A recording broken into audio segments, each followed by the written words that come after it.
much like the modern misunderstandings that happen around karma, where, in karma, it's oftentimes reduced to this sort of cultural idea of I'm going to do good things happen to me. I'm going to do bad things happen to me. And it can, in that sense, it can be kind of interpreted as a system of punishment and reward. And so it kind of, in a way, sort of mirrors the idea of sort of sin and punishment and reward and these kinds of concepts. And it's a, relatively sort of common way of thinking. And I'm sure you have said yourself, I know I probably have, or have heard other people say things like, oh, karma's going to get them. What comes around goes around, sort of thinking of karma in that way. And, as I've described before, karma is not a system of punishment and reward. It is a natural law of cause and effect. It has no judgment of good or bad. It's just kind of like seeds sprouting into the actions that it originally took place in. And so it has a very different understanding in terms of, when we're looking at the spiritual path, what it is that we're actually talking about versus what the mainstream idea is. And a similar thing happens sometimes in ego. And ego is oftentimes linked to our cultural use of ego, which is thought of in terms of the cause of arrogance and selfishness and narcissism. So oftentimes when we're thinking about ego, or when some people are thinking about ego, like, this is sort of the seed of what their understanding of it is, again, sort of perpetuating the idea that the ego is something bad, that it's arrogance, that it's selfishness, that it's narcissistic. And so these mainstream teachings often will polarize spiritual principles into good or bad thinking. And without deeper understanding, the ego is usually thought of as something bad. And so this way of thinking for us can create an internal experience of self-judgment, actually. And perhaps you can reflect on a time that you felt conflicted around an aspect of yourself, or maybe you felt guilty about a desire or thought that it was unlawful. This becomes one of the polarizations in this way of thinking about the ego of, I've done something wrong, my ego is strong, made this mistake, or this thought, this desire that I had is not a spiritual desire. The ego is trying to do this thing. And of course, that also bleeds over to the possibility that we might judge others, perceiving something that we don't like in others as being their ego. And so this can take hold in lots of different areas of our life, including, creating unhealthy forms of communication, where we're naming other people's ideas and opinions that we don't like as being in their ego. Somebody just says something that hurts our feelings, or we don't agree with them, or they have a very different opinion on some matter of importance. And so we think that there's an ego thing that's happening in that.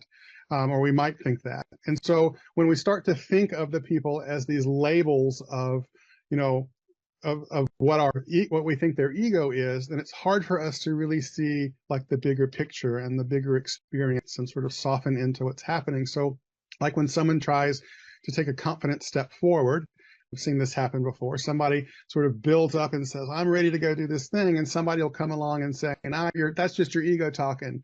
You shouldn't be doing that. You shouldn't be focusing on that.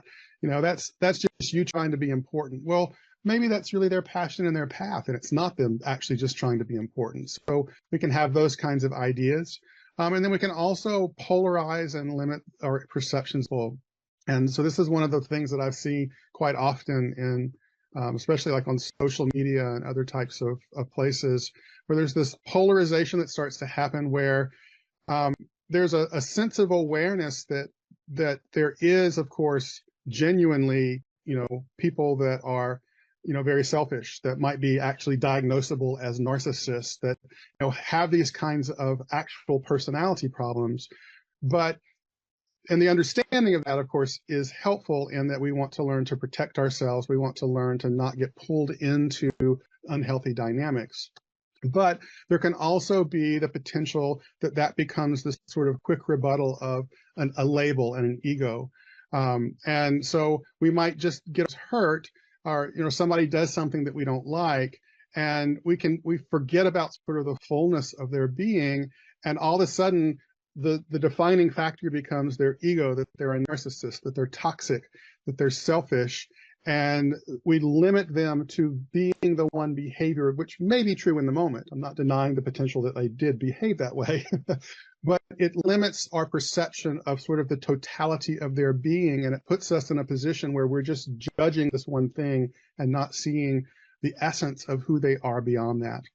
And so it can become challenging to have like a real, like heart-to-heart kind of compassionating or talk or conversation with somebody when we've narrowed it down in such a fashion that there's no movement, there's no openness for there to be some other possibility.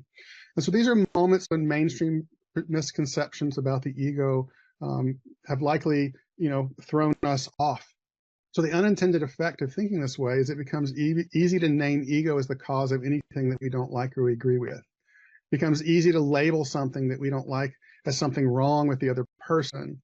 And in doing so, limit our concept of that other person down to a single trait or a description that doesn't actually reflect the innate wholeness and allow for any possibility for goodness to be. And based upon the general principles of projection, this also means that we're likely to struggle with accepting our own wholeness, that we are, conscious of it or not, casting those same kinds of judgments on ourselves or trying to avoid being that thing that we are judging in the other person. And so because an inner conflict between what we perceive as good or bad or right or wrong or ego or spiritual can still live within ourselves. And so this good, bad, and ugly of our own inner experience, which we ultimately as spiritual practitioners need to learn to embrace, to accept, to integrate, while also allowing for the possibility that there are more healthy, more helpful ways of being in the world, but still finding an acceptance for where we are now while we're inviting ourselves to grow and to evolve as well. And so, ironically, it's actually usually the ego that's judging and declaring that the ego is bad. Our inner ego wants to take up and say, your ego is bad. Well, what about my ego? Like, I still have an ego. Is my ego just as bad as your ego just for being? And so it's the misunderstanding of what the ego is, of thinking that it's really the bad qualities that becomes part of the issue here. So these projections and judgments can amplify and keep the conflict, the divisiveness, and the sense of separation alive within ourselves, within the people we're dealing with as well. And so the attempt to destroy what's seen as non-spiritual and bad actually pulls us away from the peace, the love, the oneness that we're claiming that we're trying to connect with. By focusing on destroying these bad qualities, we're continuing to focus actually on the thing that we don't really want, which is the peace and the love and the acceptance and the openness and the oneness and the connection. And so when we see this way of thinking and it enters the experience of us as spiritual seekers, it can create the following misunderstandings. We might think that the ego is always bad. We might think that we must destroy the ego to attain enlightenment, that the goal of spirituality is to suppress or destroy the ego, or that all desires from ego is also another misunderstanding. And that one experience of egolessness, if we have a meditation where we sort of feel a void of egolessness, that also means that we have transcended everything, just the one experience. No, the ego will reappear. So you're not completely free once you have the first taste of egolessness. But so these are some of the misunderstandings that we can have.